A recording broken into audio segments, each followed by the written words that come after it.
दोस्तों, मेरा नाम राशि ज़हीर है और आप देख रहे हैं मेरा न्यूज़ चैनल जिसका नाम है India talk news. Mukesh Ambani और उनकी बीवी को निमंत्रण मिला, मोदी जी को नहीं मिला। इसका हंगामा इतना ज़बरदस्त है कि मोदी जी को निमंत्रण नहीं मिला। पहली बात तो अमेरिका या ट्रंप हमारा रिश्तेदार है, नहीं मिला नहीं मिला। हमारे लिए इंपॉर्टेंट हमारे प्रधानमंत्री जी मोदी जी हैं, देश है, ना कि ट्रंप। अगर ये निमंत्रण मिल जाता, ईमानदारी से बताइए, भारत की अर्थव्यवस्था में सुरखाब के पर लग जाते क्या? या हम वहाँ से अरबों खरबों डॉलर का बिजनेस ले आ जाते? कुछ भी नहीं होता।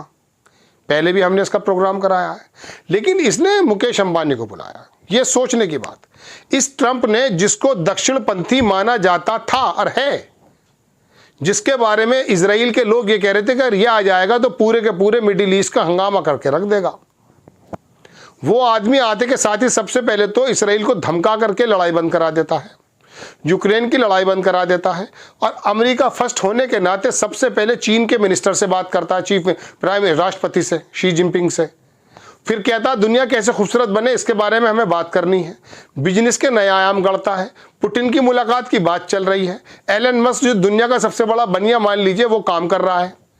तो इसका मतलब यह है कि नरेंद्र मोदी जी को ना बुलाकर उस हिंदुत्ववादी सोच को पीछे डाल करके इस व्यक्ति ने बिजनेस को प्रेफरेंस दी है।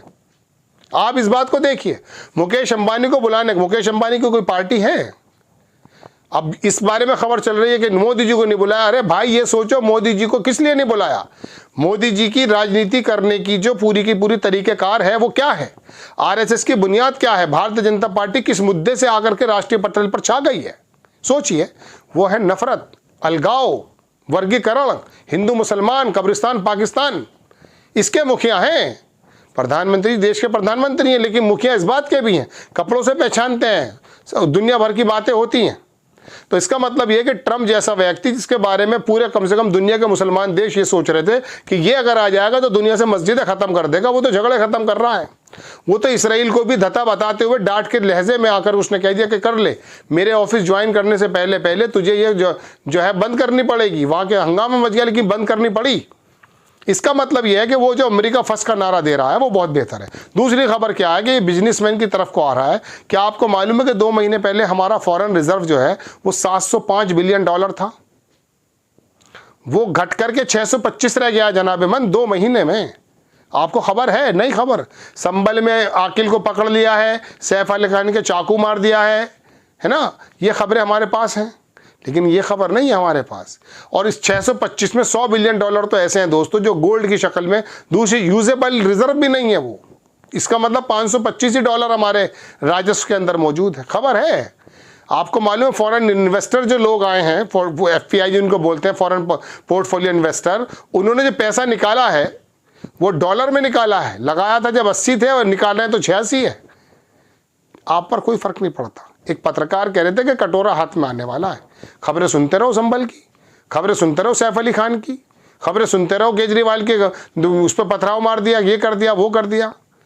अरे भाई, जो बुनियादी खबर है वो भी तो सुनोगे, नहीं सुनोगे? इसके अंदर ये देखिए कि उस आदमी ने देश के प्रधानमंत्री को इसलिए नहीं बुलाया क्या कि वो एक ऐसी राजनीति को करते हैं जिससे नफरत का बढ़ावा होता है। और अब ट्रंप बदल चुका है, वो बिजनेसमैन लोगों को ज़्यादा प्रेफरेंस दे रहा है। मैंने बताया ना आपको, तमाम उसकी बातों से लग रहा है। उसने आकर के ग्रीनलैंड पर कब्जा करने की बात क्यों कही? चूंकि वहाँ मिनरल्स हैं। पनामा के बारे में क्यों कह रहा है वो?